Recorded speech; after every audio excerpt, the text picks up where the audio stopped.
Juillet 1974, des troupes turques envahissent le nord de Chypre en réaction à une tentative de coup d'État visant à renverser le président Makarios et à rattacher l'île à la Grèce.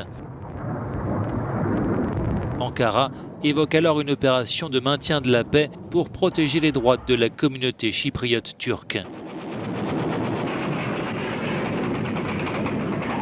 Depuis ces événements, Chypre est divisée entre le nord et le sud. En 1983, 9 ans après l'intervention turque, le territoire proclame son indépendance et devient la République turque de Chypre du Nord. Un État uniquement reconnu par la Turquie.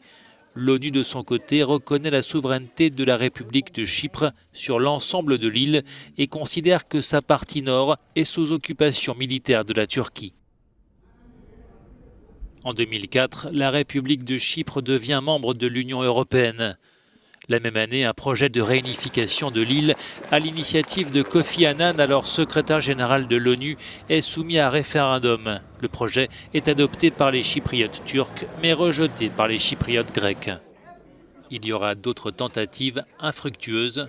Durant l'été 2017, à Crans-Montana en Suisse, des négociations interchypriotes sous l'égide de l'ONU se soldent à nouveau par un échec. Récemment, les tensions dans la région ont ressurgi, la République de Chypre dénonçant les projets de forage de la Turquie dans ses eaux territoriales. C'est dans ce contexte de recrudescence des tensions qu'Antonio Guterres, le chef de l'ONU, réunit à nouveau les leaders chypriotes grecs et turcs, cette fois dans la capitale allemande, Berlin.